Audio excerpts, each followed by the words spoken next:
Shalom.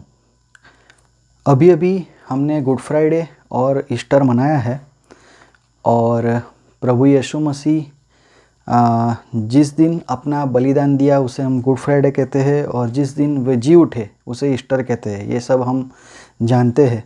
तो शुक्रवार को 3 बजे प्रभु यीशु मसीह ने अपना प्राण त्याग दिया और तीसरे दिन यानी कि रविवार के दिन वह जीवित हो उठे मृत्यु में से। तो हम देखना चाहते हैं कि शुक्रवार से रविवार, शुक्रवार 3 बजे से लेके रविवार सुबह जब प्रभु यीशु मसीह जी उठे तो ये तकरीबन 1.5 दिन होता है या फिर 2 दिन हम बोल सकते हैं। ठीक है, तो हम देखना चाहते हैं कि परमेश्वर के प्रभु यीशु मसीह ने जो कहा था कि वे तीसरे दिन जी उठेंगे, तो ये 3 दिन की गिनती क्या है और कैसे है, ये हम देखना चाहते हैं।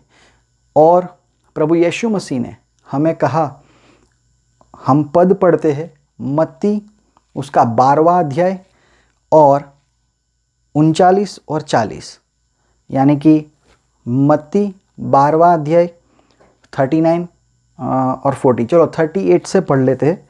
तो वहाँ पर कुछ लोग प्रभु यीशु मसीह से प्रश्न करते हैं।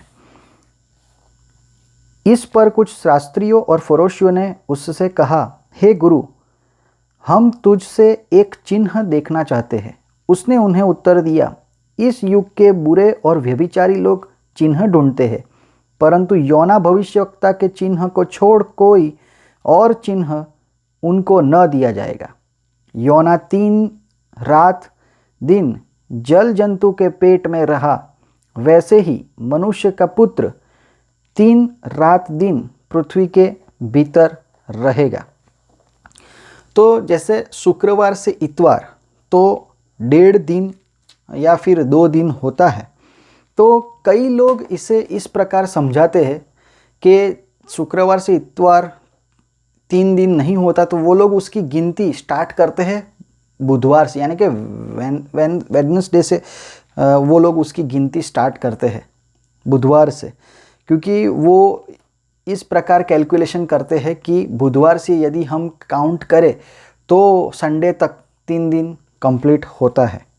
ठीक है, तो यहाँ पर हम देखना चाहते हैं कि 3 दिन की गिनती कैसे है। और प्रभु यीशु मसीह ने भी यहाँ पर कहा कि योना जिस प्रकार मछली के पेट में 3 दिन 3 रात रहा था, वैसे ही मनुष्य पुत्र पृथ्वी के भीतर रहेगा। ठीक है, तो ये कैसे पॉसिबल हुआ और कैसे उसका कैलकुलेशन है, ये हम देखना चाहते हैं आज। तो सबसे पहली बात तो ये दोस्तों कि 3 दिन 3 रात में हमें 72 घंटे यानी कि 72 आवर्स, जो हमारा माइंडसेट है वो इस प्रकार है कि हम 72 आवर्स का कैलकुलेशन करते हैं और हम गिनते हैं कि ये 3 दिन और 3 रात है। तो 72 आवर्स का कैलकुलेशन हमें नहीं करना है, वो सबसे पहली बात है और अहम बात है कि 72 आवर्स का कैलकुलेशन हमें नहीं करना है। मैं कुछ यहाँ पर मेरा पॉइंट ऑफ व्यू कहने के लिए कुछ यहाँ पर मैं फिट नहीं कर रहा ज़बरदस्ती। ठीक है, हम बाइबल में से ही देखेंगे, या ये मेरा पॉइंट ऑफ व्यू नहीं है, ये प्रभु के वचन में से ही हम देखेंगे।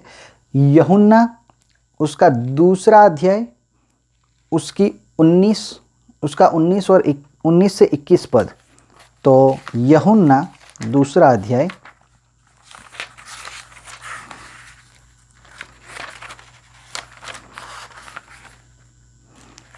19 से 21 पद। तो वहाँ पर प्रभु का वचन ये कहता है, यीशु ने उनको उत्तर दिया, इस मंदिर को ढा दो और मैं इसे 3 दिन में खड़ा कर दूंगा। ठीक है, तो ये प्रभु यीशु मसीह मंदिर को ढाने की बात कर रहे हो, 3 दिन में मैं खड़ा कर दूंगा। तो ये प्रभु यीशु मसीह किस बारे में कह रहे हैं? 20वां पद, यहूदियों ने कहा, इस मंदिर के बनाने में 46 वर्ष लगे हैं और क्या तू उसे 3 दिन में खड़ा कर देगा? परंतु उसने अपनी देह के मंदिर के विषय में कहा था। प्रभु यीशु मसीह ने अपने देह के विषय में कहा था कि 3 दिन में मैं इसे दोबारा खड़ा कर दूंगा, यानी कि मैं पुनरुत्थान हो जाऊंगा। मत्ती 16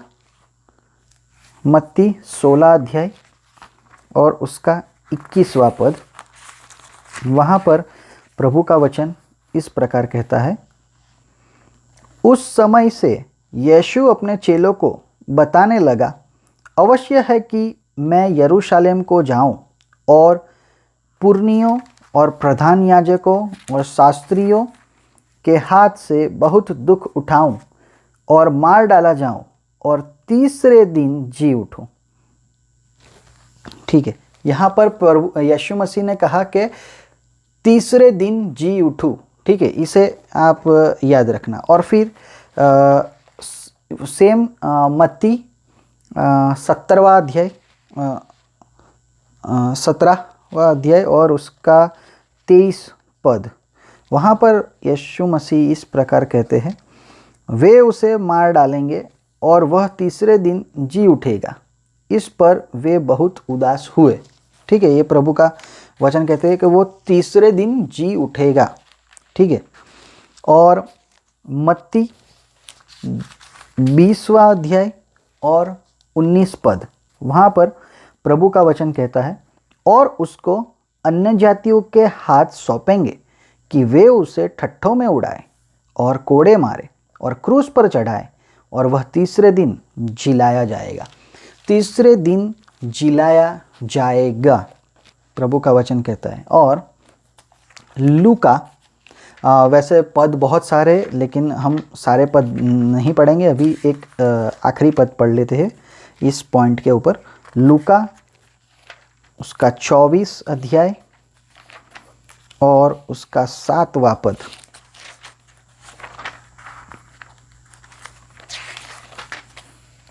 वहाँ पर प्रभु का वचन ये कहता है, अवश्य है कि मनुष्य का पुत्र पापियों के हाथ में पकड़वाया जाए और क्रूस पर चढ़ाया जाए और तीसरे दिन जी उठे। ठीक है, तीसरे दिन जी उठे, ऐसा यहाँ पर कहा गया है। तो किसी भी पद में ये नहीं कहा गया कि प्रभु यीशु मसीह चौथे दिन उठेंगे। ठीक है, क्योंकि यदि हम 72 घंटे, जो हमारा माइंड सेट है, जो जिस प्रकार हम सोचते हैं कि 72 घंटे यानी कि 3 दिन होता है, तो यदि हम 72 घंटे समझे तो उसके हिसाब से 72 घंटे के बाद यदि प्रभु यीशु मसीह जी उठे तो वो हो गया चौथा दिन। तो प्रभु यीशु मसीह उठे चौथे दिन, लेकिन ये पद में कहीं भी ये नहीं बोला गया कि प्रभु यीशु मसीह चौथे दिन उठेंगे। ठीक है, पद तो वैसे बहुत सारे हैं, लेकिन हमें अभी इतना ही पढ़ना है। तो ये सभी पद में हमने देखा कि प्रभु यीशु मसीह तीसरे दिन जी उठे। ठीक है, ऐसा लिखा गया है। फिर हाँ, योना के केस में 72 घंटे वो मछली के पेट में थे या नहीं, ये हमें नहीं पता। ठीक है, लेकिन 3 दिन 3 रात वे थे, ऐसा लिखा गया है।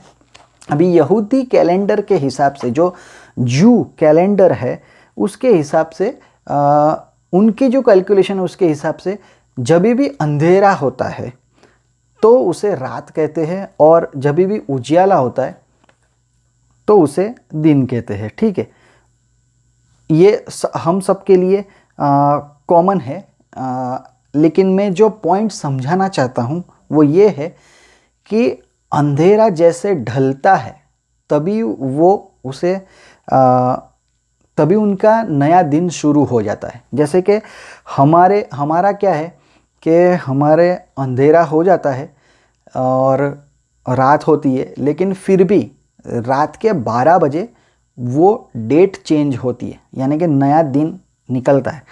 यहूदी कैलेंडर के हिसाब से जब भी अंधेरा होता है तभी नया दिन निकलता है। ठीक है, तो जब भी अंधेरा होता है तो तब से उनकी डेट चेंज हो जाती है, वो जो ट्रेडिशनल वे में हम बोल रहे हैं। ठीक है, अभी आज के जो बिज़नेस और कॉमर्स के लिए और जो कंप्यूटर के लिए जो डेट चेंज होना, वैसे नहीं, ट्रेडिशनल वे में हम बात कर रहे हैं कि वे किस प्रकार लेते हैं। और ये भी कोई मेरा कहना नहीं है, इसका भी हम सबूत वचन में से ही देखेंगे। तो हमारे लिए क्या है कि भले अंधेरा रात को चाहे 6 बजे हो जाए, 7 बजे हो जाए, 5 बजे हो जाए, लेकिन फिर भी हम 12 बजे हमारा दिन जो है वो डेट जो चेंज होती है वो 12 बजे होती है। उसी तरह यहूदी कैलेंडर में क्या है कि जब भी अंधेरा हो जाए तो उसको ही नया दिन कहते हैं। तो उनकी डेट वहाँ से ही उनकी डेट चेंज हो जाती है, उनका दिन चेंज हो जाता है। ठीक है, और ये हम देखेंगे उत्पत्ति उसका पहला अध्याय उसका 5वां पद। ठीक है, उसमें क्या लिखा है?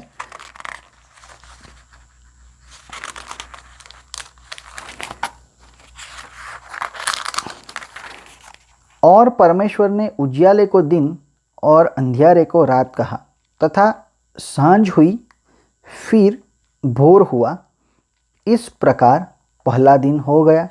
ठीक है, तो उजियाला जो होता है उसे दिन कहते हैं और अंधियारा जो होता है उसे रात कहते हैं।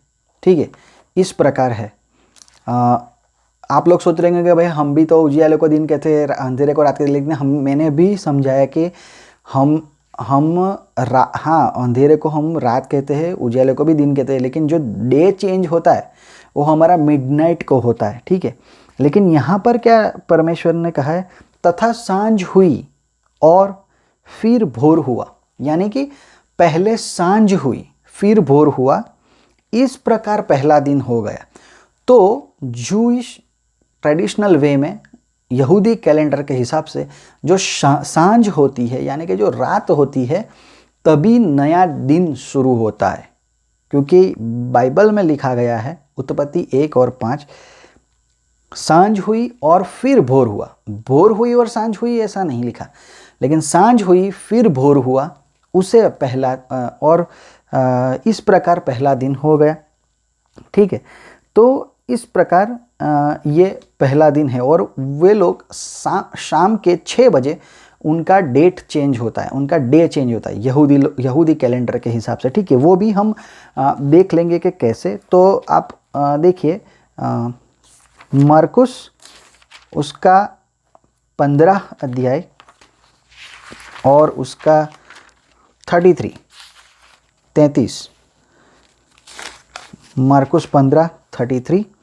तो वहाँ पर लिखा गया है, दोपहर होने पर सारे देश में अंधियारा छा गया और तीसरे पहर तक रहा। ठीक है, तो यहाँ पर लिखा गया है कि तीसरे पहर तक रहा। यदि आप इंग्लिश बाइबल पढ़ेंगे या फिर गुजराती बाइबल पढ़ेंगे तो वहाँ पर लिखा गया है कि 6th आवर से लेके 9th आवर तक, ठीक है, अंधियारा छा गया। तो 6th आवर से लेके 9th आवर तक अंधियारा छा गया। और प्रभु यीशु मसीह की मृत्यु हुई थी 3 बजे दोपहर के। ठीक है, 9th आवर पे उनकी मृत्यु हुई थी। तो 6th आवर से लेके 9th आवर तक, छठे जो घंटे से लेके 9वें घंटे तक। ठीक है, तो ये 9th आवर यानी कि 3 PM, दोपहर के 3 बजे। तो अभी उसमें आप 3 जोड़ दो। ठीक है, तो 9 और 3 12 हो गए। तो 12वां घंटा, जैसे हमारे लिए दोपहर के 12 वो 12 घंटे दिन के होते, दोपहर के जब 12 होते तो हमारे दिन के 12 घंटे कंप्लीट हो जाते।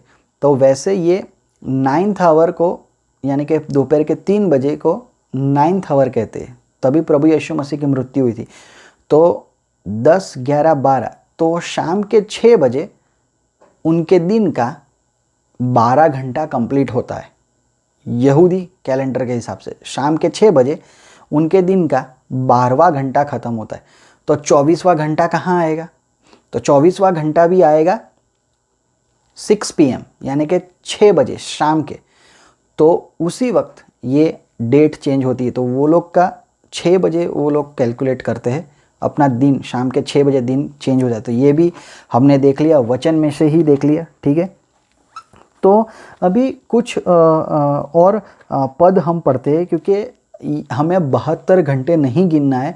तो उसके लिए भी हम कुछ प्रूफ देखना चाहते हैं, क्योंकि कोई भी हमें सवाल पूछ सकता है। ठीक है, तो हम उसके लिए कुछ पद पढ़ेंगे। तो पहला शमूएल उसका 30 अध्याय यानी कि 30वां अध्याय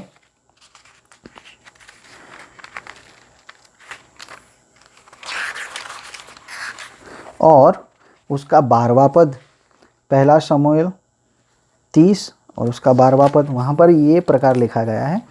फिर उन्होंने उसको अंजीर की टिकिया का एक टुकड़ा और 2 गुच्छे किशमिश दिए, और जब उसने खाया तब उसके जी में जी आया। उनसे 3 दिन और उसने 3 दिन और 3 रात से न तो रोटी खाई थी और न पानी पिया था। ठीक है, तो अभी ये क्या होता है कि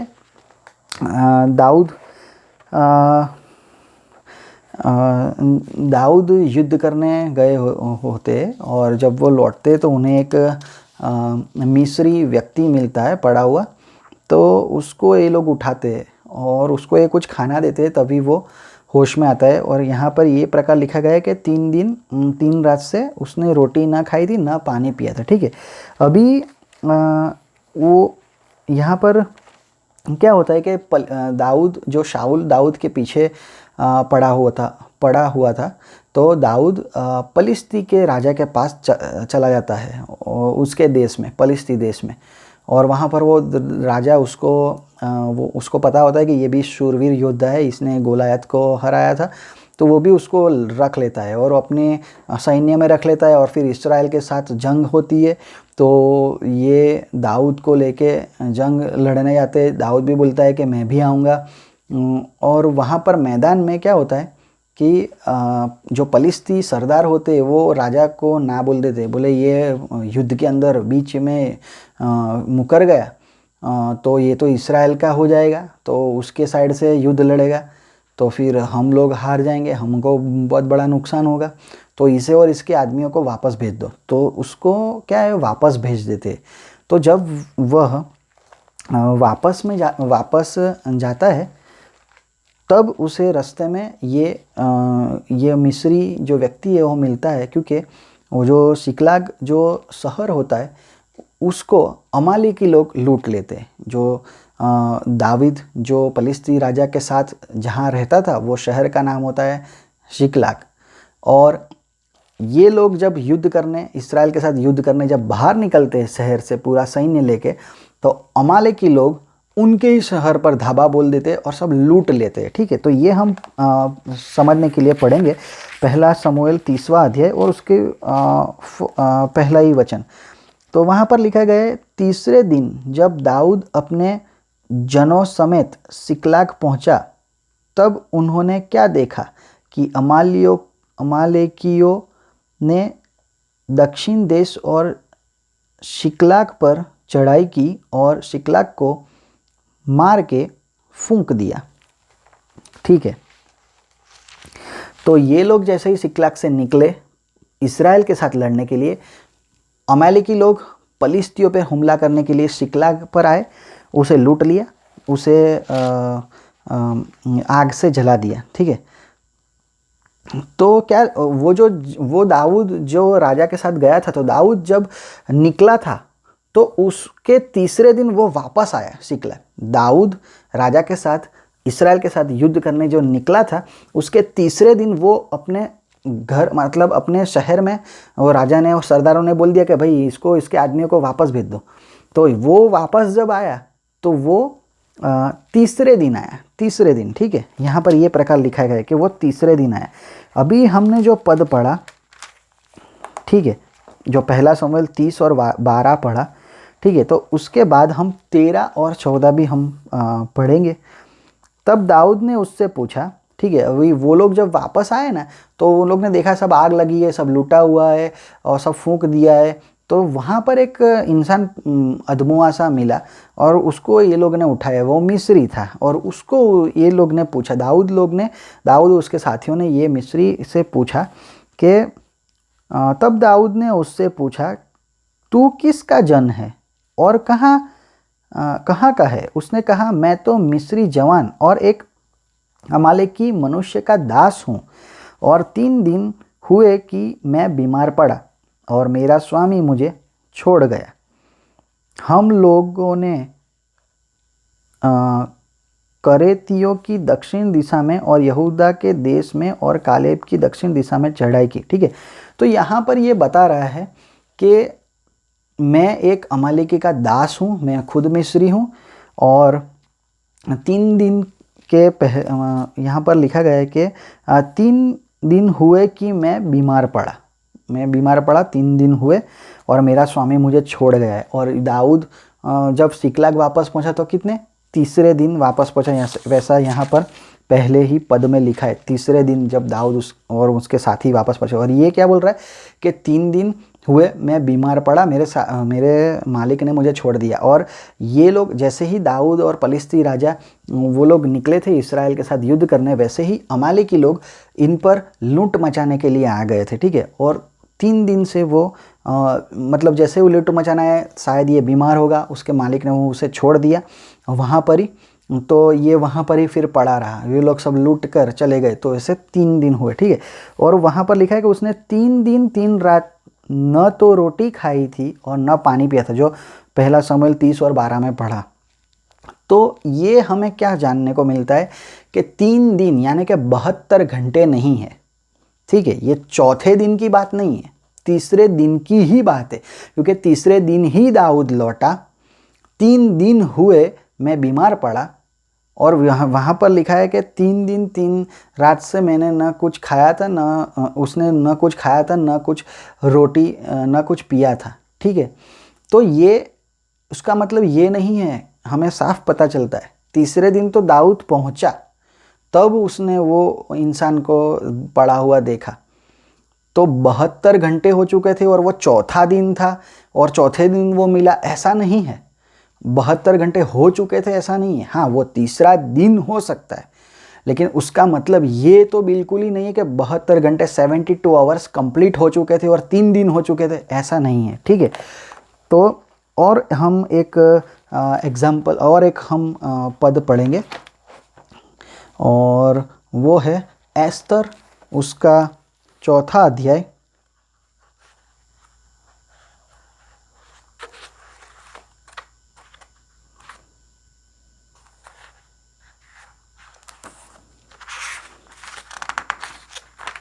एस्तर उसका 4था अध्याय और उसका 15 और 16, वहाँ पर क्या लिखा है।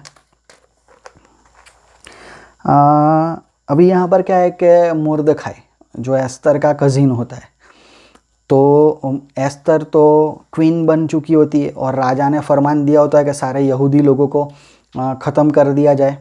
ठीक है, वो हामान की वजह से, हामान ने एक युक्ति रची होती है, उस युक्ति के अनुसार राजा को वो फुसला देता है और बोलता है सारे यहूदी लोगों को ख़त्म कर दो, तो राजा ने उस पर फरमान भी इश्यू कर दिया होता है।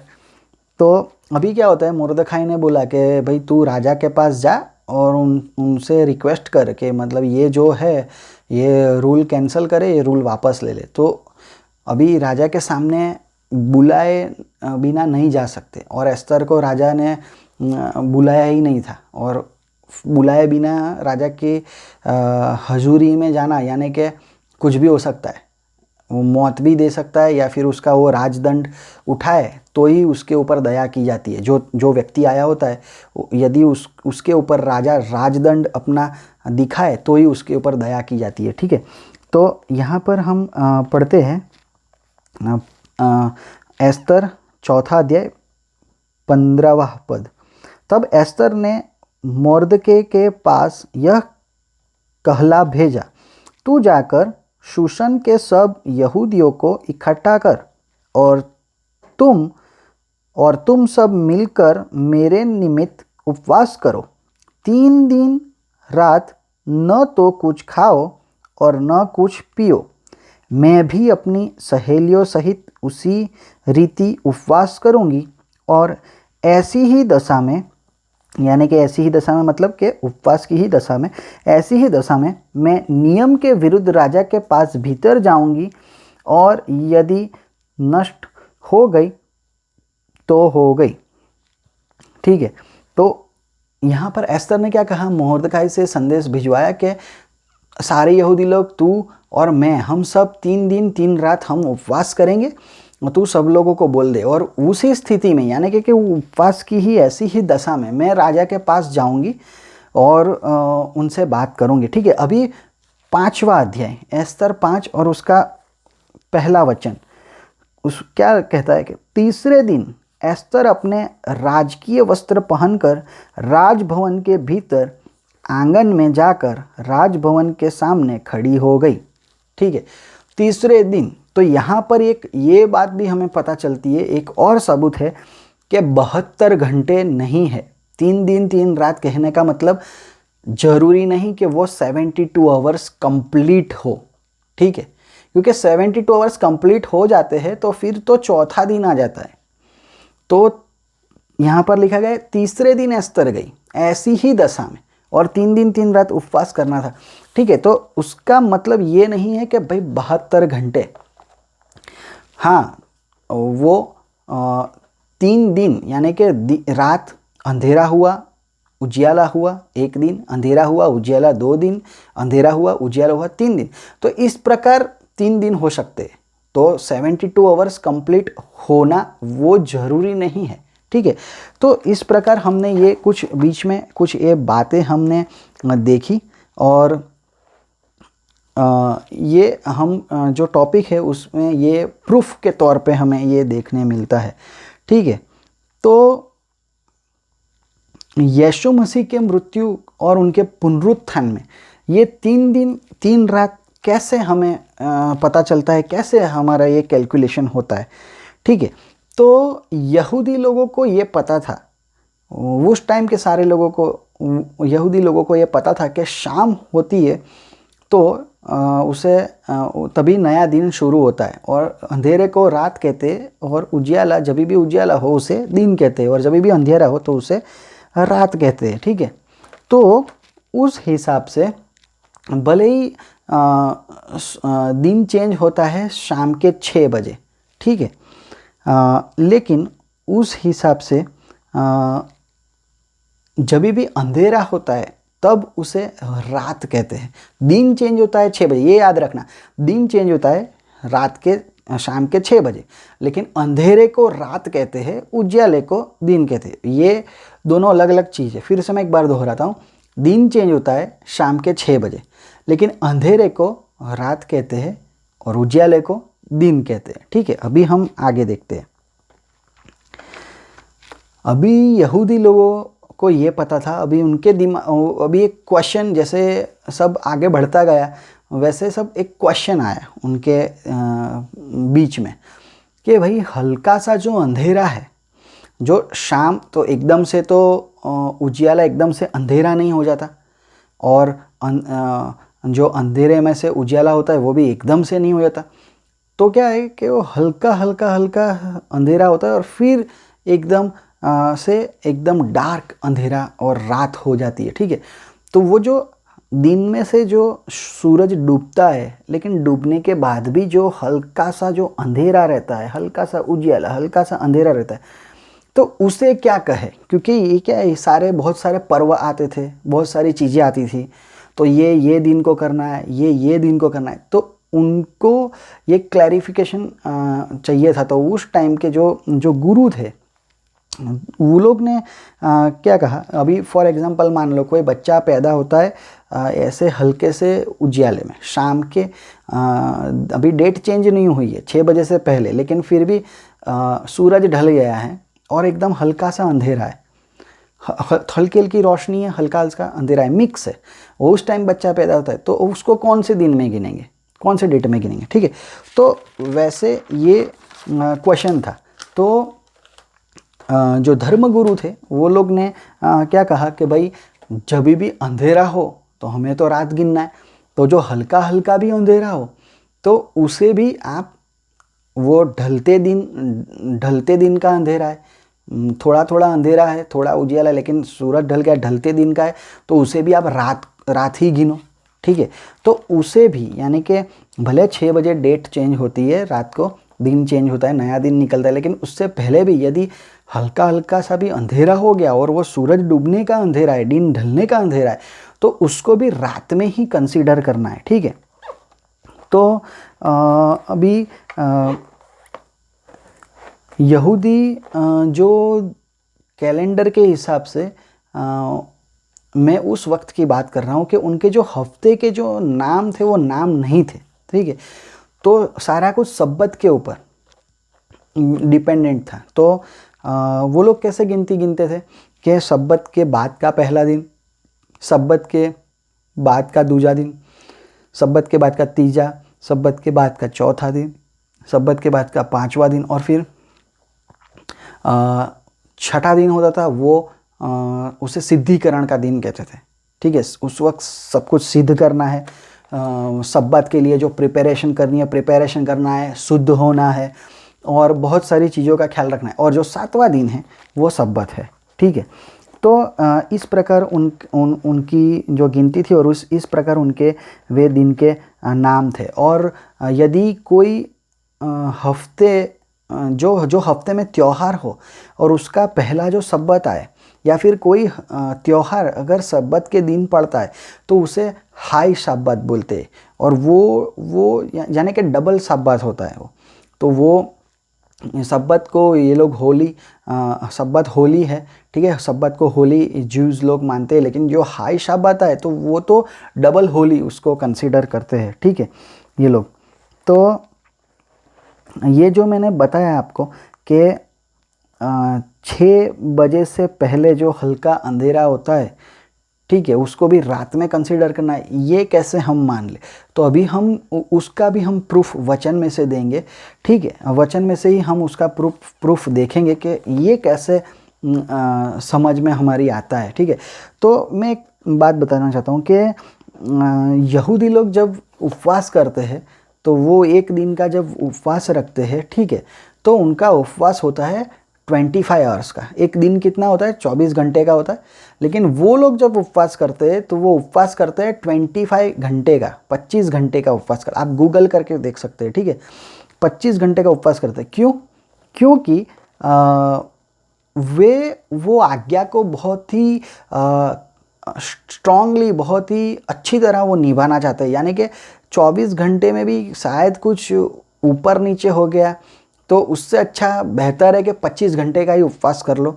तो कोई गलती होने का या ऊपर नीचे टाइम का होने का कोई चांस ही नहीं है, क्योंकि 25 घंटे का उपवास किया तो जितना करना चाहिए उससे तो ज़्यादा ही है।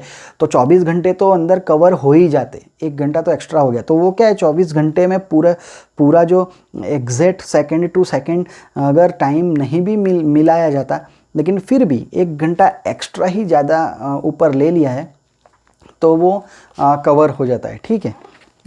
तो ये तो हो गई गूगल की बात। तो ये हमें बाइबल में, तो बाइबल की बात तो नहीं है, तो अभी हम बाइबल में से ही देखेंगे।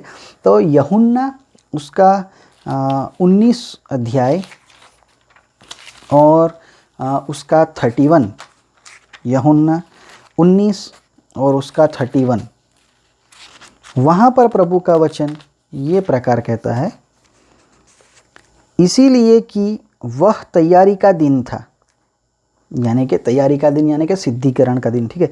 इसीलिए कि वह तैयारी का दिन था, यहूदियों ने पिलातुस से विनती की कि उनकी टांगें तोड़ दी जाए और वे उतारे जाए, ताकि सब्त के दिन वे क्रूसों पर न रहे, क्योंकि वह सब्त का बड़ा दिन था, ठीक है। वो हाई सब्त था, वो सब्त का बड़ा दिन था, ताकि वे क्रूस पर न टंगे रहे, ठीक है।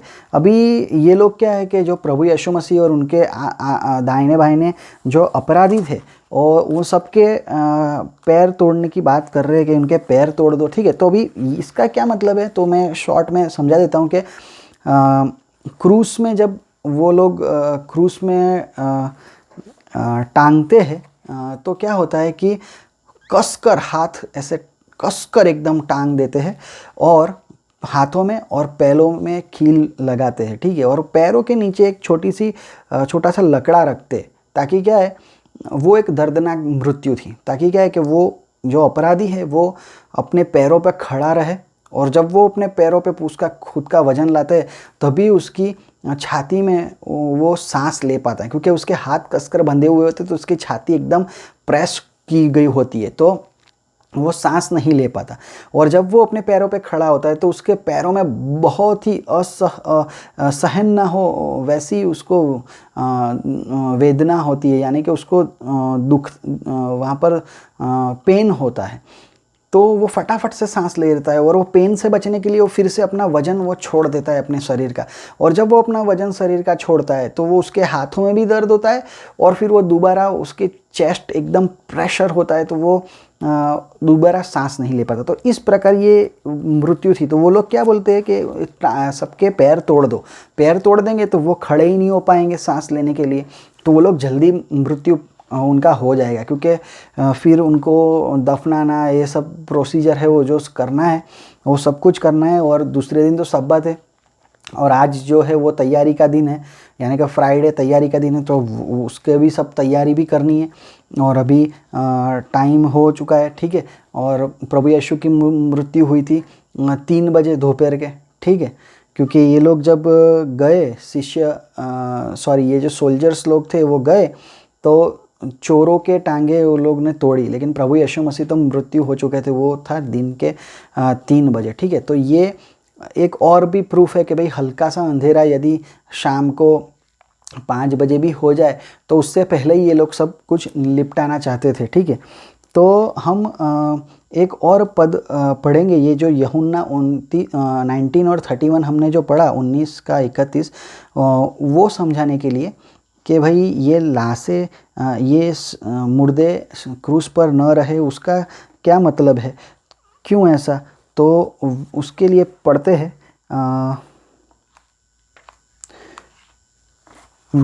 व्यवस्था विवरण 21वां अध्याय उसका 22वां पद।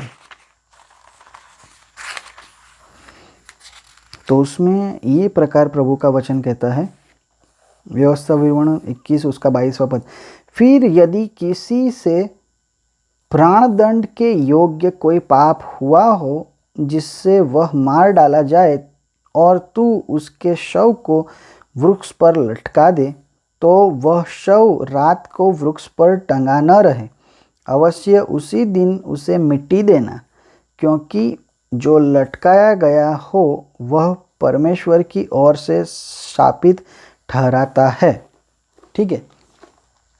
तो ये परमेश्वर का वचन है और ये आज्ञा थी। तो ये यहूदी लोग अपनी आज्ञा को बड़ी खूबी से वो लोग निभाते थे, तो इसीलिए ये लोग ने ये कहा कि भाई हम जल्दी से सबकी टांगे तोड़ दो और वो लोग मर जाएंगे और जल्दी से हम सब ये सब कंप्लीट कर देंगे, क्योंकि क्या है आज तो सिद्धिकरण का दिन है, आज जो है वो तैयारी का दिन है, कल सब्बत है, ठीक है।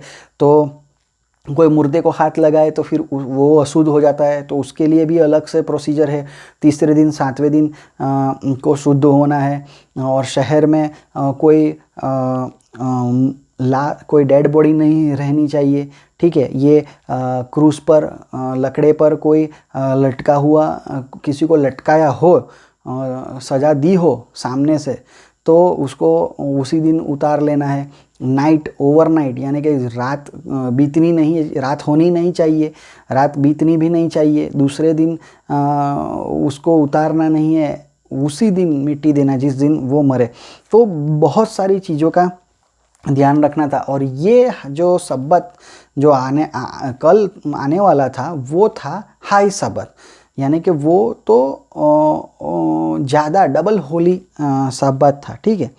तो ये हल्का सा अंधेरा हो जाए उससे पहले, क्योंकि उससे भी रात कंसीडर करना है, तो उससे पहले ये सारी चीज़ें ये कंप्लीट करना चाहते हैं ये लोग, क्योंकि जैसे उपवास का मैंने बताया कि एक स्टेप ज़्यादा ही कर लेते, तो वैसे ये लोग क्या है कि इसमें भी हर एक आज्ञा मानने में एक स्टेप ज़्यादा कर लेते हैं, ताकि उनकी आज्ञा गलती से भी टूट ना जाए। तो ये लोग इस बात के ख्याल रखने के लिए सब जल्दी सब निपटाना चाहते हैं, ठीक है। एक और हम पद पढ़ेंगे, दूसरा कोरिन्थियों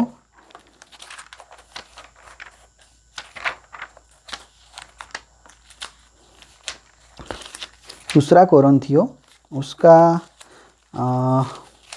11वां अध्याय और 24वां पद, वहाँ पर ये प्रकार प्रभु का वचन कहता है, 5 बार मैंने यहूदियों के हाथ से 39 कोड़े खाए। यहाँ पर प्रेरित पौलुस जो उन्होंने जो दुख सहन किया था उसके बारे में यहाँ पर सब कुछ लिखा हुआ है। तो वहाँ पर वो कहते हैं कि मैंने 5 बार यहूदियों के हाथ से 39 कोड़े खाए। ठीक है, तो यहाँ पर ये हमें देखने की बात है कि 39 कोड़े क्यों, क्योंकि जो सज़ा थी वो 40 कोड़े की थी। ठीक है, लेकिन यहाँ पर जैसे मैंने बताया यहूदी एक स्टेप आगे चलते, मतलब थोड़ा ज़्यादा ही वो आज्ञा फॉलो कर लेते हैं, क्योंकि वो एकदम चुस्त है, तो वो आज्ञा में भंग ना हो जाए। तो 40 कोड़े की आज्ञा थी किसी को सज़ा देनी हो तो उसकी जगह पे ये लोग 39 यानी कि 39 कोड़े लगाते थे। ठीक है, क्यों? क्योंकि अगर गिनने में गलती हो गई तो बेटर है कि उसे एक कम लगाया जाए, तो शायद गिनने में गलती भी हो जाए तो उसका टोटल होके भी चलो 40 हो जाएगा, तो हमारी आज्ञा तो नहीं भंग हुई। क्योंकि यदि 41 हो जाए तो आज्ञा भंग हो जाएगी, तो फिर ये तो अच्छी बात नहीं है। नियम शास्त्र जो नियम थे उनके, वो चुस्त तरीके से फॉलो करने के लिए ये लोग ये 39 कोड़े लगाते थे, एक कम लगाते थे, या कि गलती हो जाए तो भी वो 40 का टोटल हो जाए तो कोई प्रॉब्लम ना हो। ठीक है, तो ये था यहूदियों के लिए। यहाँ पर स्पेसिफिकली पौलुस कहते हैं कि यहूदियों के हाथ 39 कोड़े खाए। ठीक है, प्रभु यीशु मसीह ने जो कोड़े खाए वो यहूदियों के कोड़े नहीं थे, वो रोमन के कोड़े थे। यहूदियों के कोड़े से भी क्रूर होते हैं रोमन के कोड़े। वो जो पड़ते हैं तो मांस लेके निकलते हैं। ठीक है, और यहूदी कोड़े में कहीं पर भी रोमन लोग जो कोड़े मारते हैं उसमें कहीं पर भी ऐसा नहीं है कि 40 या 39 कोड़े लगाना। ठीक है, वे लोग तो अनगिनत कोड़े लगाते हैं, वहाँ पर कोई गिनती नहीं है, कोई आज्ञा नहीं है। ये आज्ञा थी यहूदी लोगों के लिए। इसीलिए यहाँ पर पौलुस स्पेसिफिकली बोलते हैं कि यहूदियों के हाथों मैंने 39 कोड़े खाए। ठीक है, तो इस प्रकार हमने देखा कि ये जो एक स्टेप ज़्यादा ही ये लोग कर लेते थे। ठीक है, और जो मैंने बोला कि रोमन में कोई कोड़े की कोई आज्ञा नहीं थी, वो यदि आपको मैं कहूँ कि किस प्रकार हम, क्योंकि रोमन लोग जो थे वो क्रूरता से मारते थे। ठीक है, और प्रभु यीशु मसीह, हमारे प्रभु यीशु मसीह ने ऐसी मृत्यु सहन की है। एक पद हम पढ़ेंगे मत्ती उसका 27वां अध्याय और उसका 35 पद। मत्ती 27वां अध्याय और उसका 35 पद। तो वहाँ पर क्या लिखा है? प्रभु यीशु मसीह वहाँ पर क्या लिखा है? प्रभु का वचन ये कहता है, तब उन्होंने उसे क्रूस पर चढ़ाया और चिट्ठियाँ डालकर उसके कपड़े बांट लिए। अभी ये जो रोमन सोल्जर्स थे, जो रोमी सैनिक थे, उनकी बात है। ठीक है, कि वो लोग ने यीशु मसीह को क्रूस पे चढ़ाया और उन्होंने चिट्ठियाँ डाली और उनके जो कपड़े थे वो कपड़े आपस में बांट लिए। ठीक है, अभी कोई भी मुर्दा हो तो उसको कपड़े हम पहना के ही उसे दफन करते। ठीक है, तो ये भले अपराधी दो थे और प्रभु यीशु मसीह थे, लेकिन उनको सजा दी, मृत्युदंड की सजा दी थी, लेकिन मरने के बाद उनको दफन करना था तो वो कपड़े पहना कर ही दफन करना था। लेकिन यहाँ पर रोमन सैनिक ने यहाँ पर वो कपड़े उनके बांट लिए, क्योंकि वो लोग क्या करते थे, वो लोग लाश को ऐसे ही सड़ने देते थे ऊपर, और इसीलिए ये गोलगथा जो थी वो भी शहर से बाहर थी जगह, क्योंकि यहूदी हिसाब से शहर में भी लाश नहीं रहनी चाहिए, कोई भी लाश जानवर की भी नहीं रहनी चाहिए। ठीक है, तो रोमन लोग जो थे वो लाश को ऐसे ही सड़ने देते थे क्रूस पर। बहुत ही दर्दनाक और बहुत ही डेडली ये क्रूस की मृत्यु थी। इसीलिए ये लोग ने ये कपड़े बांट लिए कि अभी कपड़े का क्या करना है। ठीक है, तो इस प्रकार हमें पता चलता है कि रोमन में ये सब आज्ञाएं नहीं थी 39 कोड़े मारने की, ये यहूदी में थी। तो इस प्रकार यहूदी लोग क्या है, एक स्टेप ज़्यादा ही वो लोग कर लेते थे ताकि उनकी आज्ञा भंग ना हो जाए। ठीक है, अभी हम क्या देखते हैं कि भाई जो शुक्रवार को प्रभु यीशु मसीह का मृत्यु हुआ, ठीक है, तो भले ही 6 बजे दिन चेंज होता है, 6 बजे कैलेंडर, मतलब 6 बजे जो डेट चेंज होती है यहूदी कैलेंडर के हिसाब से, लेकिन जो हल्का हल्का अंधेरा है उसे भी रात ही गिनना है। ठीक है, उसको भी रात में ही गिनना है क्योंकि वो ढलते सूरज का हल्का सा अंधेरा है।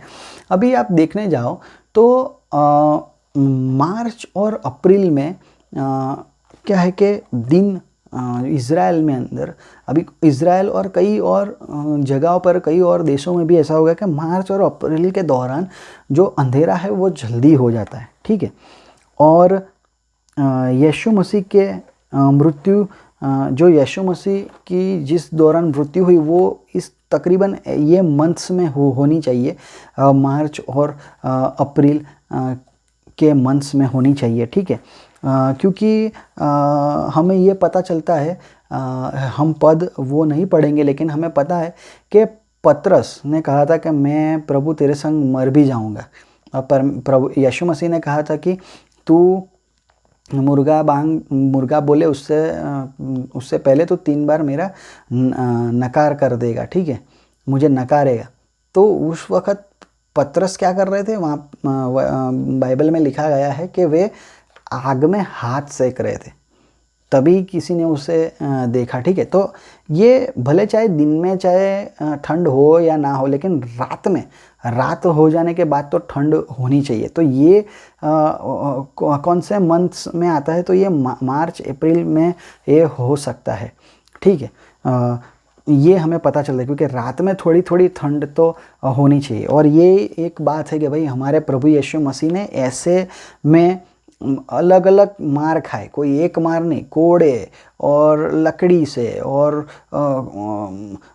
थूका, लात मारी, घूसे मारे, गालियाँ दी और सिर पे कांटे डाले, उस पे सोटियाँ मारी, काफ़ी दर्दनाक मृत्यु प्रभु यीशु मसीह ने हमारे लिए सहन की। ठीक है, तो अभी 3 दिन 3 रात का कैलकुलेशन हम देखने जा रहे हैं, तो उसे बहुत ही ध्यान से सुनना। और मैं 3 तरीके से ये प्रभु ने मुझे समझाया है और मैं भी आपके सामने ये रखना चाहता हूँ, क्योंकि कई लोग हैं जो कहते हैं कि प्रभु यीशु मसीह का मृत्यु बुधवार को हुआ था और उस प्रकार वो लोग कैलकुलेशन करता है, तो वैसा वो गलत है, वैसा हमें नहीं करना है।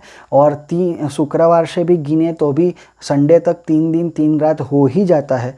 और वो कैसे, वो हम देखेंगे। फर्स्ट, अभी यीशु मसीह दोपहर के 3 बजे यानी कि शुक्रवार को, फ्राइडे को उन्होंने अपना प्राण त्याग दिया। ठीक है, तो वो हो गया पहला दिन, यानी कि उजियाला जो था वो उजियाला, वो पहला दिन। ठीक है, अभी वहाँ पर उस दिन अंधेरा जल्दी हो गया। ठीक है, 6 बजे भले ही डेट चेंज होती है, लेकिन जो हल्का हल्का अंधेरा भी होता है उसे भी क्या कहते हैं, उसे भी कहते हैं रात, उसे भी रात में कंसिडर करना है, वो हम देख चुके हैं। ठीक है, तो जो हल्का सा अंधेरा 6 बजे से पहले जो हल्का सा अंधेरा हो गया उसे भी रात कंसिडर करना है। ठीक है, तो डेट तो चेंज नहीं हुई, अभी डेट चेंज नहीं हुआ, नया दिन नहीं आया, वो तो 6 बजे से आएगा। तो वो जो रात हुई वो पहली रात। ठीक है, प्रभु यीशु का मृत्यु 3 बजे दोपहर में हुआ, वो पहला दिन। और उसके बाद जो हल्का सा अंधेरा हुआ वो पहली रात। तो एक रात और एक दिन यहाँ पर हो गए। फिर 6 बजे के बाद जो है वो डेट चेंज, नया दिन निकला, डेट चेंज हुई, तो वो रात हुई, वो दूजी रात। और वो जो शनिवार का दिन जो पूरा दिन आया वो दूजा दिन। ठीक है, और फिर से जो रात हुई वो तीसरी रात। और संडे को प्रभु यीशु मसीह पुनरुत्थान हुआ, वो तीसरा दिन। और 72 घंटे तो हमें गिनना नहीं है। तो इस प्रकार ये 3 दिन 3 रात यहाँ पर कैलकुलेशन हो गया। ठीक है, आपको फिर से सुनना हो तो आप रिमाइंड करके आप सुन सकते हैं। हम आगे बढ़ेंगे। तो ये है फर्स्ट कैलकुलेशन, पहला दिन और पहली रात का। और हम देखेंगे कि अभी डेज़ के ऊपर किसी को क्वेश्चन होगा, ठीक है। ये भाई कई लोग मानते हैं सब्बात संडे है, संडे को बोलते हैं सब्बात। नहीं, ऐसा नहीं है। हम पढ़ेंगे यूहन्ना 20 और 1, यूहन्ना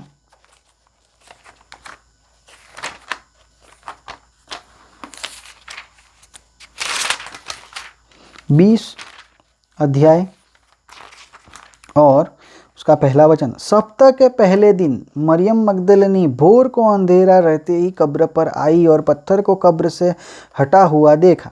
सप्ताह के पहले दिन, ठीक है, सप्ताह के पहले दिन। अभी आपको मैं बोलूँ कि भाई आप नाम बोलिए हफ्ते का, ठीक है। कोई भी बच्चे को भी आप पूछो कि भाई उसको पूछ लो कि वीक्स के डेज़ के नाम बोल, तो क्या बोलेगा? कैसे हमने भी कैसे सीखा था? Sunday, Monday, Tuesday, Wednesday, Thursday, Friday, Saturday, ठीक है। संडे पहले आता है, तो हफ्ते का जो पहला दिन है वो संडे आता है।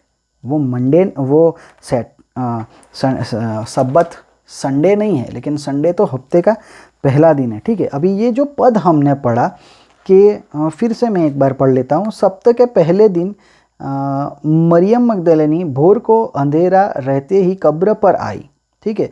यूहन्ना 20 का 1, भोर को अंधेरा रहते। तो ये वचन को लेकर कई लोग कहते हैं कि नहीं, मरियम मगदलिनी भोर मतलब अभी भी अंधेरा था। इंग्लिश बाइबल में ऐसा लिखा है कि अंधेरा था, इट वॉज डार्क, और वो कब्र पे गई। तो कई लोग इस प्रकार समझाते हैं। तो ये तो प्रभु यीशु मसीह तो रात में ही जी उठे, उजाला तो हुआ ही नहीं, कई लोग ये बोलते। तो इसीलिए वो कैलकुलेट करते हैं कि भाई बुधवार को प्रभु यीशु मसीह की मृत्यु हुई और इस प्रकार 3 दिन। लेकिन वो गलत है, क्योंकि हम कुछ पद पढ़ना चाहेंगे यहाँ पे। मत्ती उसका 28 और पहला वचन, मत्ती 28 और उसका पहला वचन। तो वहाँ पर प्रभु का वचन इस प्रकार कहता है, सब्बत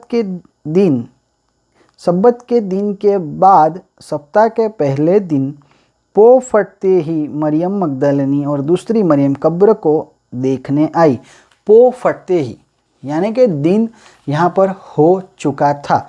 मरकुस 16 और 2, मरकुस 16 और 2, उसमें प्रभु का वचन इस प्रकार कहता है हमें,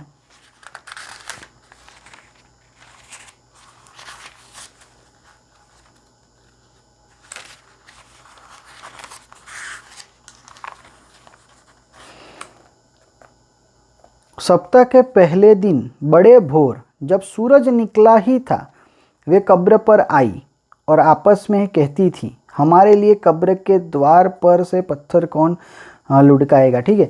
तो यहाँ पर लिखा गया सप्ताह के पहले दिन बड़े भोर जब सूरज निकला ही था।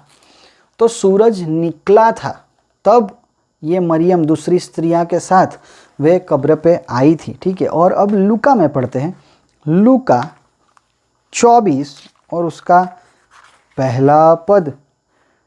परंतु सप्ताह के पहले दिन बड़े भोर को वे उन सुगंधी वस्तुओं को जो उन्होंने तैयार की थी लेकर कब्र पर आई। तो यहाँ पर भी लिखा गया है बड़े भोर, ठीक है। तो क्या यूहन्ना में जो लिखा है वो क्या गलत है? वहाँ पर लिखा गया है कि अभी अंधेरा ही था। नहीं, वो भी सही है, क्योंकि जब सुबह होती है तो सूरज जो निकलता है उससे पहले भी उजियाला तो थोड़ा हो ही जाता है, ठीक है। जैसे सूरज ढलने के बाद भी थोड़ी थोड़ी रोशनी रहती है, और वो हल्की रोशनी को भी, वो ढलते सूरज की रोशनी है तो उसे रात में गिनना है। तो ये चढ़ते सूरज की रोशनी है, अभी सूरज निकला नहीं है, ठीक है।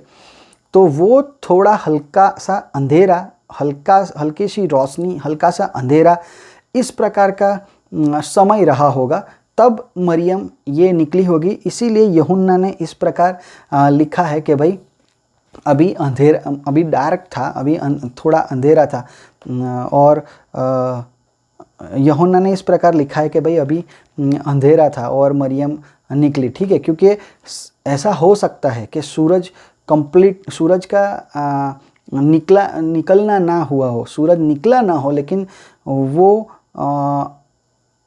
बस निकलने ही वाला, और उसके पहले की जो रोशनी होती है हल्की सी, उसके पहले का जो अंधेरा होता है हल्का सा, क्योंकि ये बाकी वचनों में देखा पोह फटते ही, तो पोह फट गए हैं। पोह फटना यानी कि जो ये हल्की सी रोशनी हो जाना, दिन की शुरुआत हो जाना, ठीक है, दिन की शुरुआत हो जाना। तो अभी ये जो हल्का सा अंधेरा है, अभी किसी को क्वेश्चन होगा तो उससे तो रात कंसिडर, तो उससे रात कंसिडर हम नहीं कर सकते, क्योंकि ये चढ़ते सूरज का अंधेरा है। तो वो अंधेरा जो हल्का सा है वो चढ़ते सूरज का है, वो पौ फटना, दिन निकल गया, निकल गया है, पौ फट गया, तो उसे हमें दिन में ही कंसिडर करना है, क्योंकि वो उगते सूरज का, ढलते सूरज का नहीं, वो अंधेरा नहीं होने वाला, उसमें तो उजाला होने वाला है, तो उसको तो दिन में ही हमें कंसिडर करना है, ठीक है। तो हम दूसरी रीति से हम देखना चाहेंगे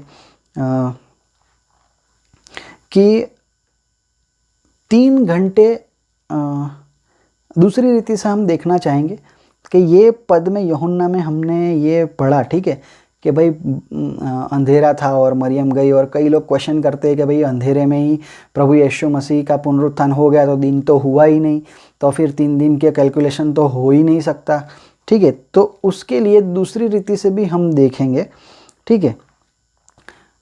3 घंटे अंधेरा रहा, ठीक है, प्रभु यीशु मसीह जब क्रूस पे थे तभी 6th आवर से लेके 9th आवर तक, ठीक है, आप इंग्लिश बाइबल में पढ़ेंगे तो वहाँ पर लिखा है 6th आवर से लेके 9th आवर तक अंधेरा छा गया, ठीक है। तो वो था दोपहर के 12 बजे से लेके 3 बजे तक अंधेरा छा गया, और उजियाला तो पहले था ही, ठीक है, पहले उजियाला तो था ही, प्रभु यीशु मसीह को क्रूस पे टांग दिया, और जब भी 12 बजे तब अंधेरा हो गया। पहले उजियाला तो था ही, दिन तो था ही, ठीक है, और उसके बाद 12 बजे से अंधेरा हो गया, ठीक है। तो अंधेरे को क्या कहना है? अंधेरे को ट्रेडिशनल जूइश कैलेंडर के हिसाब से रात कहना है। तो 12 बजे से 3 बजे तक का अंधेरा छा गया, तो अभी पहले दिन तो था ही, तो अभी ये 3 घंटे अंधेरा छा गया, तो अंधेरे को क्या कहना है? रात कहना है, तो ये रात हो गई। फिर क्या हुआ? उसके बाद फिर उजियाला हुआ, ठीक है, 3 बजे प्रभु यीशु मसीह की मृत्यु, 3 बजे के बाद फिर से उजियाला हुआ, और वो हुआ दूसरा दिन, क्योंकि वो उजियाला फिर अंधेरे के बाद वाला उजियाला, तो वो हो गया दूसरा दिन। और फिर उस रात जो अंधेरा हुआ और जो रात हुई वो दूसरी रात। तो ये फ्राइडे नाइट जो है, फ्राइडे जो दिन था 12 बजे तक, वो पहला दिन, 12 से 3 का जो समय था जब अंधेरा छा गया, वो पहली रात, ठीक है। फिर 3 बजे के बाद फिर से उजियाला हुआ, तो वो दूसरा दिन हो गया। और फिर शाम को 5 बजे जब भी सूरज हल्की रोशनी या फिर रात हुई होगी, 5 बजे से लेके पूरा रात, तो वो दूजी रात, ठीक है। और फिर सैटरडे तीसरा दिन, और फिर उस दिन रात हुई सैटरडे के दिन, वो तीसरी रात। और फिर कई लोग क्वेश्चन करते हैं कि भाई यूहन्ना में लिखा है उसके हिसाब से तो यीशु मसीह का पुनरुत्थान अंधेरे में ही हो गया, तो वो तो तीसरी रात में ही हो गया। तो 3 दिन 3 रात का कैलकुलेशन तो वैसे भी हो जाता है, ठीक है। तो ये मैं क्यों इस प्रकार बता रहा हूँ, क्योंकि हमारे जो परमेश्वर है उनका जो ये वचन जो हमें मिले हैं, वो वचन बड़े ही अनमोल है, और वो बहुत ही सच्चे वचन हैं। वे वचन तो रहेंगे, दुनिया और दुनिया की सारी चीज़ वस्तुएं ब्रह्मांड सब कुछ चला जाएगा, लेकिन वचन तो रहेंगे। वचन सत्य वचन है, ठीक है, और वचन खुद परमेश्वर है। तो परमेश्वर हमें उनके वचन के जरिए ही अलग अलग वचन के ज़रिए अलग अलग मेथड से हमें सेम ही चीज़ बताते हैं कि भाई 3 दिन 3 रात जो यीशु मसीह ने कहा था वो सच है, और इस प्रकार उसका कैलकुलेशन होता है। यीशु मसीह भले हम गुड फ्राइडे, प्रभु यीशु मसीह गुड फ्राइडे के दिन ही मृत्यु हुए और ईस्टर यानी कि संडे के दिन ही उनका रिजरेक्शन हुआ, लेकिन फिर भी ये 3 दिन का कैलकुलेशन इस प्रकार होता ही है। तो हाँ, इस प्रकार यदि हम देखने जाए तो बाकी जो मैंने बताया आपको, तो किसी को प्रश्न हुआ होगा कि भाई प्रभु यीशु मसीह तो क्रूस पे जब अंधेरा छा गया लेकिन तब उनकी मृत्यु नहीं हुई थी, तब तो वो जीवित थे, क्रूस पर वो जीवित थे, उनकी मृत्यु नहीं हुई थी, ठीक है। तो और बाकी के जो 2 दिन मैंने जिस तरह से आपको कैलकुलेट करवाया, उस 2 दिन में तो प्रभु यीशु मसीह की मृत्यु थी। तो ये किसी को ये प्रश्न होगा, तो मैं आपसे ये पूछना चाहता हूँ कि प्रभु यीशु मसीह ने कहा कि जैसे योना मछली के पेट में 3 दिन 3 रात रहा, वैसे ही मनुष्य का पुत्र पृथ्वी के पेट में 3 दिन 3 रात रहेगा, ठीक है। तो मछली के पेट में जब योना थे तो वो कहाँ मरे हुए थे, ठीक है, वो मरे हुए नहीं थे, वो तो जिंदा ही थे। तो यहाँ पे प्रभु यीशु मसीह के बारे में भी हम ये सोचे कि भाई चलो प्रभु यीशु मसीह 3 घंटे क्रूस पर थे और वो तभी तो जिंदा थे, लेकिन बाकी के फिर 2 दिन तो वो मृत्यु थे, ठीक है। तो बाकी के 2 दिन वह मृत्यु थे, लेकिन हम यहाँ पर एक ये पद फिर से पढ़ेंगे, मत्ती उसका 12वां अध्याय, और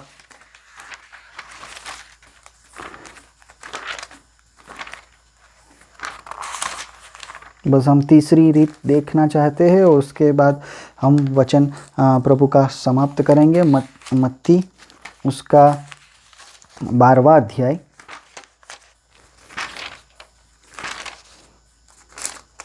और उसका 39 और 40 वचन। वहाँ पर यीशु मसीह ने क्या कहा कि भाई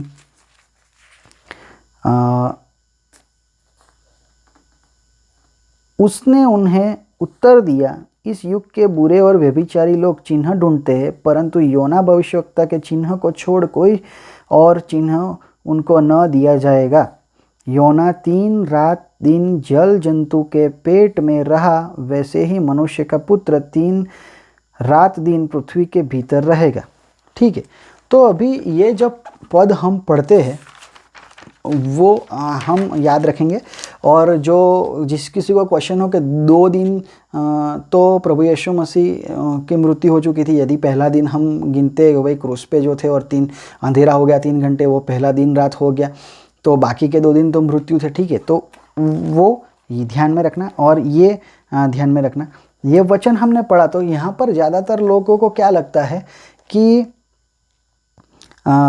प्रभु यीशु मसीह 3 दिन 3 रात कब्र में रहेंगे, लेकिन यहाँ पर कब्र में रहने की बात है ही नहीं। वचन में क्या लिखा है कि जैसे योना मछली के पेट में रहा, वैसे मनुष्य का पुत्र 3 दिन रात पृथ्वी के भीतर रहेगा। तो ये पृथ्वी के भीतर रहना, इसे हम सब लोग यही समझते हैं कि ये कब्र में रहने की बात है, लेकिन ये कब्र में रहने की बात है ही नहीं, क्योंकि पुराने नियम में एक शब्द था शेओल, यह हमने पढ़ा होगा, और नए नियम में एक शब्द है हादेस, ठीक है। तो ये दोनों एक ही चीज़ है, ठीक है। और शेओल और हादेस क्या है कि बस वो डेड पर्सन की आत्मा वहाँ पर होती है, यानी कि जो मृत्यु हो गए होते उनकी आत्मा वहाँ पर होती है। हाँ, वो नरक नहीं है, लेकिन डेड लोगों की आत्मा वहाँ पर रहती है, वो एक जगह है, वो नरक नहीं है, ठीक है। तो हम कुछ पद पढ़ेंगे। यीशु मसीह कब्र में 3 दिन 3 रहना, ये बात नहीं है, ये बात यहाँ पर नहीं लिखी गई मत्ती में, लेकिन पृथ्वी के भीतर रहेगा। तो इसका अर्थ क्या है, तो ये हम जानने के लिए पढ़ेंगे एफेसियों उसका 4वां अध्याय और उसका 7वां वचन, क्योंकि प्रभु यीशु मसीह जो मैंने कहा कि जिस किसी को प्रश्न हो कि 2 दिन जो क्रूस पे 3 घंटे थे उसको हम पहला दिन पहली रात गिनते तो बाकी के 2 दिन तो वो मृत्यु थे, ठीक है। लेकिन वो मृत्यु भले उनकी देह मृत्यु थी, लेकिन वे तो जीवित, उनकी आत्मा तो जीवित थी, ठीक है। उनकी देह केवल मृत्यु हुई थी और वो कब्र में रखी गई थी, लेकिन उनकी आत्मा जीवित थी। तो हम ये कुछ पद पढ़ेंगे।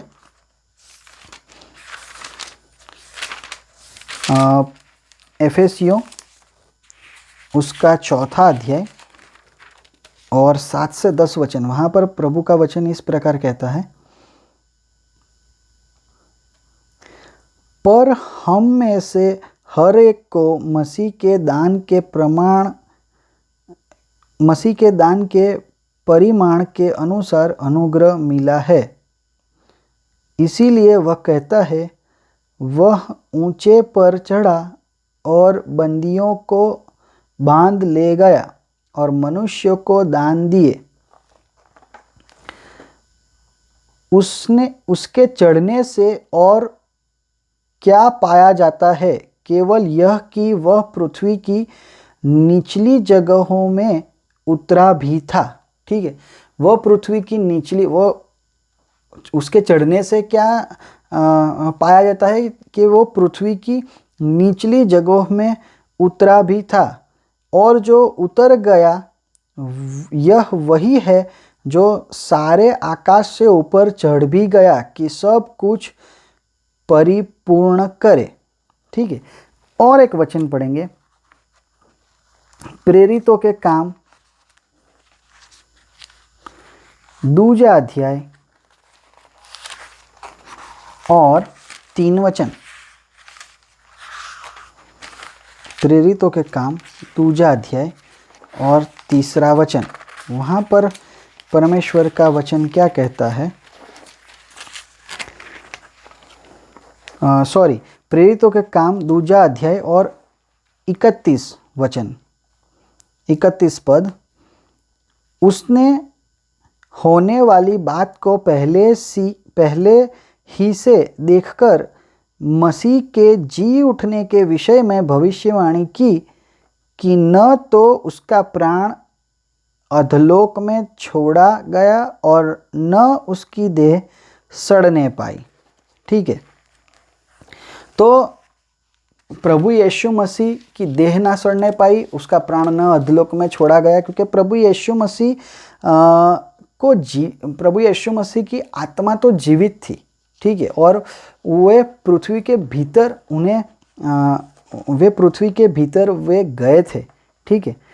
क्या करने गए थे? तो इसके लिए हम पढ़ते हैं पहला पत्रस उसका 4था अध्याय।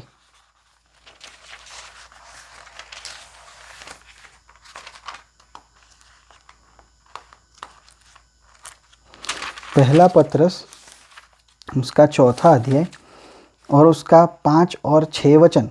तो वहाँ पर लिखा है, पर वे उसको जो जीवतों और मरे हुओं का न्याय करने को तैयार है लेखा देंगे, क्योंकि मरे हुओं को भी सुसमाचार इसीलिए सुनाया गया कि शरीर में तो मनुष्यों के अनुसार उनका न्याय हो, पर आत्मा में वे परमेश्वर के अनुसार जीवित रहे, ठीक है।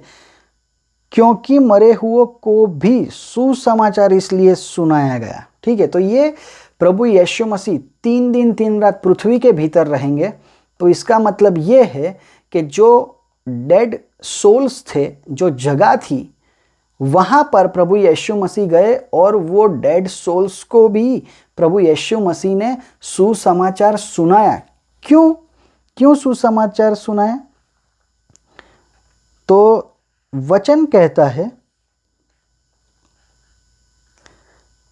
इसीलिए सुनाया गया कि शरीर में तो मनुष्यों के अनुसार उनका न्याय हो, पर आत्मा में वे परमेश्वर के अनुसार जीवित रहे, ठीक है।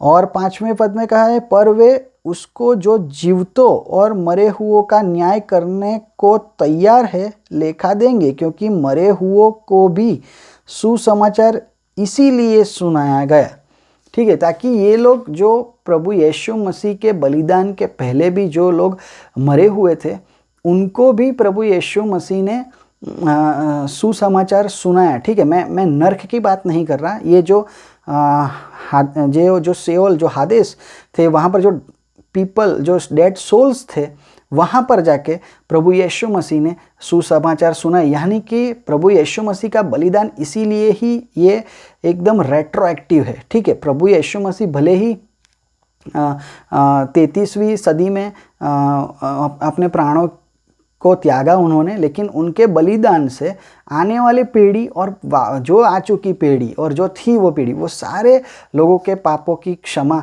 प्रभु यीशु मसीह में हमें मिलती है। ठीक है, और पहला पत्रस उसका 3रा अध्याय उसका 18वां वचन, 18 से 20 वचन हम पढ़ेंगे। पहला पत्रस 3रा अध्याय, वहाँ पर प्रभु का वचन इस प्रकार कहता है, इसीलिए कि मसीह ने भी अर्थात अधर्मियों के लिए धर्मी ने पापों के कारण एक बार दुख उठाया, ताकि हमें परमेश्वर के पास पहुँचाए। वह शरीर के भाव से तो घात किया गया, पर आत्मा के भाव से जिलाया गया। देखो, उसी में उसने जाकर कैदी आत्माओं को भी प्रचार किया। यहाँ पर साफ वचन कहता है, जिन्होंने उस बीते समय में आज्ञा न मानी, जब परमेश्वर नूह के दिनों में धीरज धरकर ठहरा रहा और वह जहाज बन रहा था, जिसमें बैठकर थोड़े लोग अर्थात 8 प्राणी पानी के द्वारा बच गए। ठीक है, तो यहाँ पर प्रभु यीशु मसीह 3 दिन 3 रात उनकी मृत्यु होने के बाद पृथ्वी के भीतर, यानी कि कब्र में नहीं, लेकिन पृथ्वी के भीतर जहाँ पर जो डेड लोगों के जो सोल्स थे, वो जगह की बात है, वो नरक नहीं है, लेकिन वहाँ पर गए और वहाँ पर प्रभु यीशु मसीह ने सुसमाचार सुनाया और वहाँ पर से आत्माओं को प्रभु यीशु मसीह ने बचाया। ठीक है, तो ये एक बात है जो हमें समझनी है। ठीक है, क्योंकि कई लोग बोलते हैं कि भाई मत्ती जो मत्ती 26 का 17 हम पढ़ लेते हैं। कई लोग को प्रश्न था इस विषय के ऊपर, इसीलिए हमने आज ये विषय के ऊपर अलग अलग रीति से प्रभु ने जो हमारे सामने जो वचन दिया है उसमें से हमें ये समझ मिलती है। और हम पढ़ेंगे मत्ती उसका 26 अध्याय और उसका 17 वचन। अख़मीरी रोटी के पर्व के पहले दिन चेले यीशु के पास आकर पूछने लगे, तू कहाँ चाहता है कि हम तेरे लिए फसह खाने की तैयारी करें।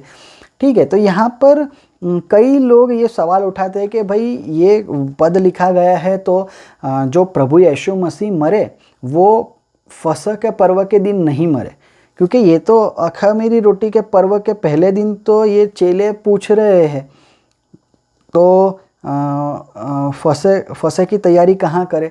तो प्रभु यीशु मसीह फसह के दिन तो नहीं मरे, ऐसा कई लोग बोलते हैं। और वे बोलते हैं कि ये अख़मीर रोटी के पहले दिन था, तो ये अख़मीर रोटी का पर्व था, इस प्रकार वो लोग बोलते हैं।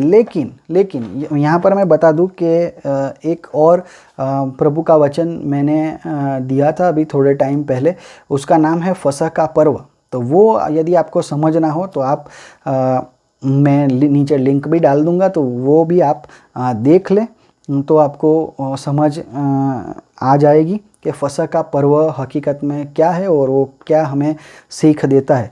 तो फसह का जो पर्व है और अख़मीरी रोटी का जो पर्व है वो हमेशा साथ में ही आता है और वो दोनों साथ में ही है। ठीक है, वो एक के बिना दूसरा और दूसरे के बिना पहला वैसे नहीं सेलिब्रेट किया जाता। लेकिन यहाँ पर जो वचन में लिखा गया अख़मीरी रोटी के पर्व के पहले दिन, तो ये अख़मीरी रोटी और फसह का पर्व वो आज के समय में भी, तब भी ऐसा था, आज के समय में भी ऐसा था, और वो साथ में ही है, वो कनेक्टेड है। ठीक है, वो कनेक्टेड है। हाँ, प्रभु यीशु मसीह की मृत्यु फसह के पर्व के दिन हुई थी, लेकिन अखमीरी, जैसे कि अभी खमीर क्या है, तो खमीर है पाप। ठीक है, जो बाइबल हमें सिखाती है, खमीर यानी कि पाप के साथ उसकी तुलना की गई है। तो ये फसह का पर्व, या वो आप फसह का पर्व वाला जो मैसेज है वो आप सुनना, तो आपको पता चलेगा। तो ये प्रभु यीशु मसीह ही फसह का मेमना थे, और वही फसह के दिन वो उन्होंने अपने प्राणों का बलिदान दिया।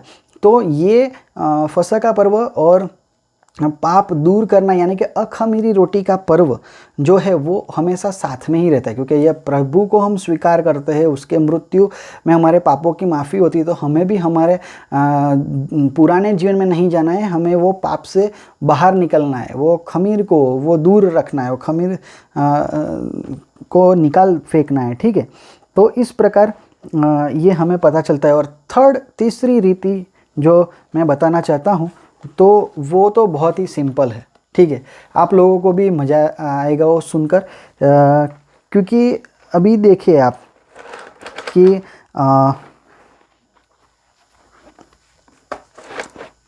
जो तीसरी जो रीत है वो आज के कैलेंडर के हिसाब से जो हम लोग जो फॉलो करते हैं, ठीक है, वो क्योंकि शुक्रवार को 3 बजे प्रभु यीशु मसीह की मृत्यु हुई, तो वो पहला दिन था। ठीक है, अभी रात हुई तो वो पहली रात। ठीक है, अभी 12 बजे के बाद दिन चेंज हो जाता है हमारा, तो 12 बजे के बाद दिन चेंज जो हो गया तो वो दूजी रात स्टार्ट हो गई फिर। ठीक है, फिर वो जो शनिवार का दिन हुआ वो दूजा दिन, और फिर से रात हुई, और 12 बजे फिर से दिन चेंज हो गया, तो वो तीसरे दिन वाली रात हो गई। ठीक है, तीसरे दिन वाली जो रात हो गई, और फिर जो दिन निकला तब जब प्रभु यीशु मसीह का पुनरुत्थान हुआ, वो तीसरा दिन हो गया। ठीक है, तो वैसे 3 दिन 3 रात का कैलकुलेशन वे हमारे कैलेंडर के हिसाब से भी हो ही जाता है। तो इस प्रकार प्रभु का वचन हमें देखने को मिलता है। तो ये बात आप कोई अभी आपको क्वेश्चन करे तो भी आप ये बात बता सकते हैं दूसरों को, और हमारे भाई बहनों में भी कई ये प्रश्न है। जो मैंने एक बात कही थी कि जो मत्ती 16 और 17 जो हमने पढ़ा कि अखमीरी रोटी का पर्व था, और शिष्य कह रहे थे कि कहाँ पर फसह का पर्व की तैयारी करें, तो उस पर बहुत लोग कोई क्वेश्चन करता है कि भाई ये फसह का पर्व नहीं था और ये समय बैठता नहीं है ठीक से, तो फिर प्रभु यीशु मसीह को बुधवार को ही मरना सेट होता है, वो बुधवार को ही मरे होंगे तभी वो संडे को तब 3 दिन 3 रात कंप्लीट होता है। तो उसके लिए हम लास्ट में ये कुछ पद पढ़ेंगे। तो मार्कुस 14 उसका पहला पद, 2 दिन के बाद फसह और अखमीरी रोटी का पर्व होने वाला था। ठीक है, 2 दिन के बाद फसह और अखमीरी रोटी का पर्व होने वाला था। तो उसका मतलब क्या है कि फसह का पर्व और अखमीरी रोटी का पर्व वह दोनों साथ में ही आता है।